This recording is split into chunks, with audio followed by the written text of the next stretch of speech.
Hey everybody, it's Steve, and today I just want to make this really quick video to talk about the Samsung Galaxy S6. Now originally I didn't want to make a video, or I should say I wasn't going to make a video about it because millions of other people have done that and it's been all over, so really there's not much to talk about it. But in light of the fact that now the news is out that there's been 20 million pre-orders of the S6, which, by the way, that just means carriers have ordered 20 million. None have been ordered by the public yet, so that could be a little bit misleading. So, take it as it is. Like I said, those are carrier orders, not pre-orders by the public. But the problem with the S6 is there's a lot of misinformation about it. So I just want to clarify some points about that today and get to the facts. One thing, though, I got to say about the S6 that I have thoroughly enjoyed is watching the enthusiast Android press. The real diehard Android fanboy, press. Is they are just fawning all over the S6.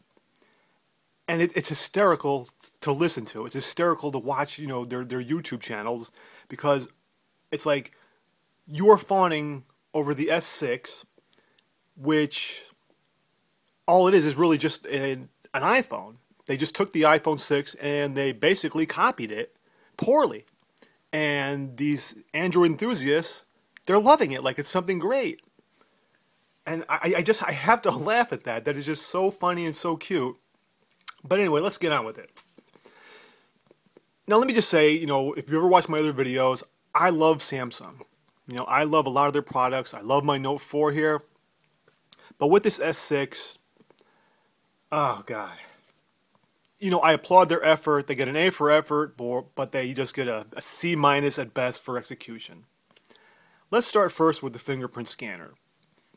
Now, if you've seen all the videos, you see how it's set up is exactly like it gets set up with the iPhone.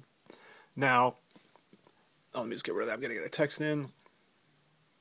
Now, I'm sure that there had to have been a different way they could have set up the software so it doesn't mimic it so identically. I could be wrong. I don't know, but whatever.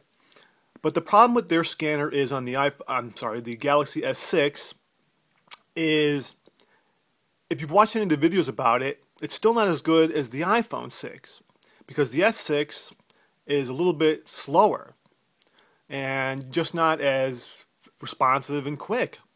So that's really not a good thing, because when you hit your fingerprint scanner, you just want to go right in.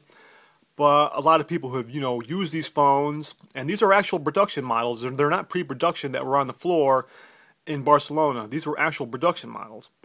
It's just not as responsive as on the iPhone. So that's not a great thing. Then let's move on to the camera. There's a lot of talk about the camera. Double tapping the home button opens in 0.7 seconds. Wow, that's just great. Which is about 0.4 seconds quicker than the iPhone camera opens. But the problem with the S6 is if it's tied into the home button, and historically anything tied in with a home button on a Samsung device tends to make the device run slower. So it's going to be very interesting to see how that's going to work in the real world, if it's going to impact the performance of that phone. So I don't know. I'm not really too impressed with that feature. Now let's move on to Samsung Pay. And like I said, we all know why they did this. Like I said, I'll reiterate, because they did it because they have to copy Apple. Apple is killing them in the high end. They had to do something in order to, I don't know, catch up or whatever you want to call it. But Samsung Pay is bad, bad, bad, bad, bad. It's laughably bad. Because the problem is this. Now they bought Loop Pay, and now they're using that, whole where you could put the phone up against, any reader, supposedly 90% saturation, and you could pay using your phone. So that's the whole, everybody's touting that and everybody's applauding that. Yay, Samsung, way to go. But there's a huge flaw in that nobody's talking about. Those magnetic stripe readers are soon to be history. I think by next year, they're going to be almost entirely phased out for the NFC readers, which are a lot more secure. So, right there, you're just going to be buying technology that's very soon to be obsolete.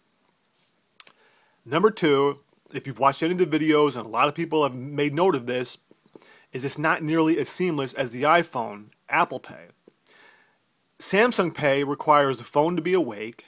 You have to do some kind of a swiping gesture in order to select your card. Then you need to tap it up against the magnetic swiper, and then you need to tap to complete the transaction. You know, if you're going through all those steps, you might as well just take the card out of your wallet and swipe. Really. It is just stupid the way they set it up. You know, at least with Apple Pay, phone doesn't have to be awake. You just take it, tap it, it comes on, press your button, boom, you're done. Samsung Pay, oh my God, I don't know what they were thinking with that, really. I mean, that is bad. That takes all those extra steps. That is ridiculous. I will applaud the S6 for them, you know, toning down TouchWiz and trying to make it easier to use. You know, a lot of people are applauding that, which, you know, by the way, has been on iOS since the beginning. But now it's a big deal. But, you know, hey, at least they're finally catching up. You know, the S6, I gotta say, it's a step in the right direction for Samsung. But it's just the stuff that people are talking about and so enthused about. You know, the fingerprint scanner, how quick the camera opens, Samsung Pay is just, you know, when you really are objective and look at it, none of it is as good as Apple, what Apple offers. You know, and that's, you know, I don't know. I don't know what else to say, really, honestly. And let's look at the battery. Let's go on to the battery. Now, what a lot of people don't understand, when Samsung puts out those battery specs, let me use this analogy. It's like going back into the 60s when car manufacturers would, you know, put out their, you know, how much horsepower and torque an engine would put out. Then they'd advertise with that.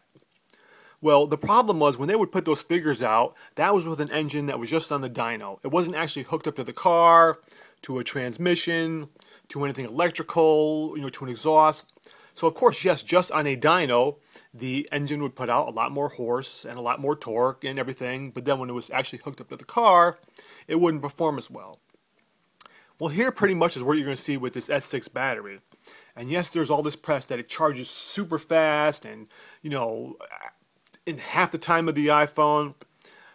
But I can guarantee you this, when you get that phone, actually start using it, it's not going to be nearly as good. Because I can tell you that those figures that Samsung's throwing around are a battery that was not in a phone, that was just done in the lab and not attached to any hardware or software. That's how they generated those figures. Okay, so you'll see when the phone comes out how good it really is. So you keep that in mind. What else? Really, that's about it. Like I said, I think it's a step in a good direction for Samsung. You know, like I said, they get an A for effort, but the actual execution, at best I can give them a C- because it just really falls short, you know. And it's disappointing for me because, you know, you can see here, I have the Note 4, I love it. But if they do to the Note 5, you know, what they did to the S series, I'm not going to get another one, really. I wouldn't want a Note 5 that with all those features. Because I already have those features on my iPhone 6 Plus, and Apple does them best. You know, their payment method, the best. Their fingerprint scanner, the best. Their camera, the best. The overall efficiency is the best. So I want the Note series to stay like it is. You know, I like the things that it has. I love the SD card. You know, S6 lost that. You know, just in the race to be like Apple. You know, they took away stuff that some of their fans like. So that's really all I got to say. Let me know what you think in the comments, you know, if you agree, disagree, or whatever. And anyway, thank you for watching, and I'll talk with you later.